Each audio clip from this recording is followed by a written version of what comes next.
What's up, everyone? I'm back with another podcast, and today we're going to be talking about the NFL in Week 2, and also we're going to talk about Monday Night's football matchup between the Atlanta Falcons and the Philadelphia Eagles. So stay with me.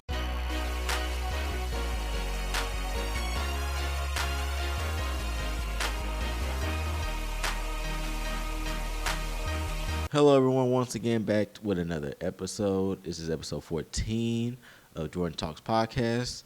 We're going to get straight into it. Yesterday, the Cowboys lost to the New Orleans Saints, and it was a blowout loss. I believe the score was like in the 40s with the New Orleans Saints, and the Cowboys only had like 16 points. What I think about that game is actually defensive miscues. I mean, you couldn't contain Alvin Kamara. Alvin Kamara went off for like 3 or 4 touchdowns, and also Derek Carr had his way with the defense as well, throwing deep for about 2 or 3 touchdowns. So it was a rough day for a Cowboys fan yesterday, especially me.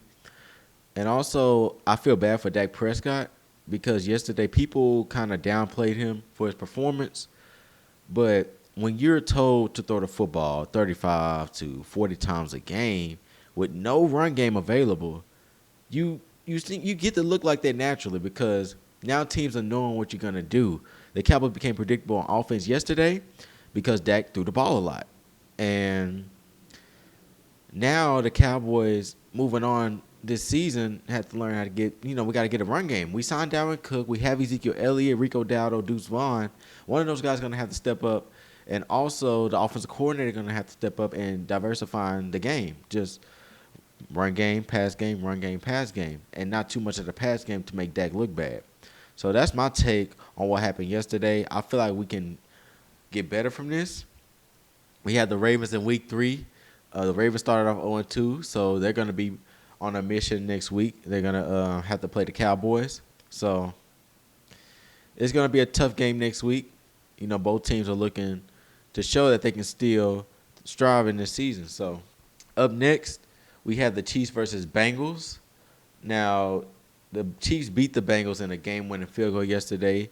I think that they might meet again in the playoffs. In the playoffs, they might meet somewhere in the divisional round or maybe the AFC Championship. I know they're going to meet again. So in that game, I took my notes. I said questionable calls. It was very questionable calls. It was actually the Bengals versus the refs at one point, especially with the late game pass interference that led to the game-winning field goal. I think that was not a pass interference. If you ask me, it's not a pass interference. So the Bengals should have won that game. Once again, refs bailed them out. And also, there were some missed calls that the Bengals had that the refs didn't even see. Or they pretended that they didn't see. So, questionable calls, always with the Chiefs. Everyone's always helping them. But these two teams I know will meet again. Next topic, I would like to get into my top 3 teams right now in the NFL as of Week 2. Number 3, I got the Houston Texans. I mean, you look at the Houston Texans, C.J. Stroud, Joe Mixon, Nico Collins, Tank Dell, Stephon Diggs, all kind of weapons you see on the Texans offense. And also, you have a defense with Will Anderson Jr. and also a great secondary. Texans are like one of the more complete teams in the AFC that people don't recognize other than the Bengals, Chiefs, Ravens, etc. They're going to be one of those teams you're going to have to watch out for later in the season. I know for a fact, especially with last night's win against the Chicago Bears. They played like the Houston Texans, a new and improved team. So DeMeco Ryans is doing a great job of coaching that team as his second year as the head coach. And C.J. Stroud is basically going to be one of the top, I believe, 5 quarterbacks in the NFL. I feel like he's up there and he needs his recognition. At number 2, I have the San Francisco 49ers. San Francisco 49ers are basically picking up right where they left off. Despite having injuries to Christian McCaffrey, they still in that system with Kyle Shanahan. And I feel like if anyone is in that system, they're going to strive. Kyle Shanahan is a great coach, been a great coach for years, and he also do great things with the 49ers. Also, 49ers still have a great defense intact with Fred Warner at the middle linebacker position, and also a great secondary with Charvarius Ward. When Christian McCaffrey comes back, he's placed on IR right now.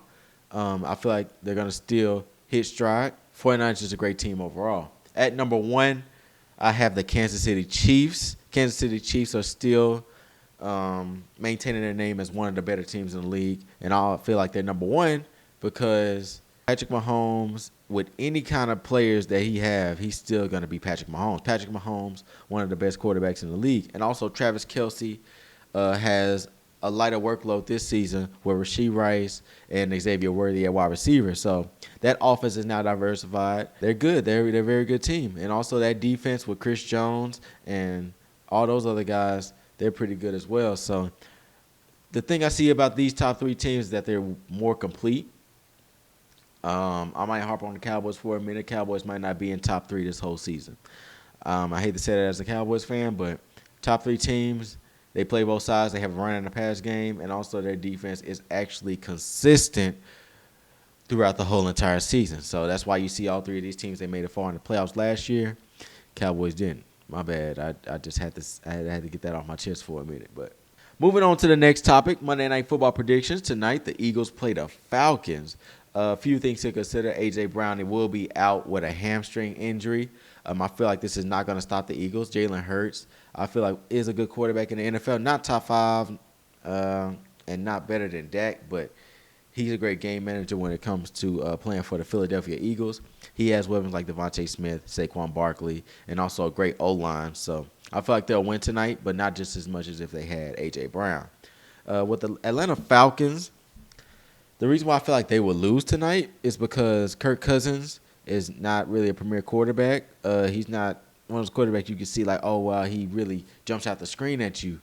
And also he's on a team like the Falcons with a very young team. So the level of consistency won't be there when he's playing with a team like that. So Atlanta Falcons is just one of those teams that's still trying to figure out their identity. And tonight the Eagles will take advantage of that and they'll win the game. So as I get to the end of this podcast, I would like to announce a few things. I will be going live every Sunday night after all the NFL games end. And also I will go live on TikTok, which will be on my link tree that is in my channel description. I'll go live on TikTok during the Cowboys games if y'all want to talk, give reactions, and interact with me. So thank you guys so much. We're on the road to 200 subscribers, and I appreciate each and every one of y'all. Like I said, I can't thank you all enough. And this is the end of this podcast. Make sure y'all check out my lives, like I said, and I'll see y'all there. Peace.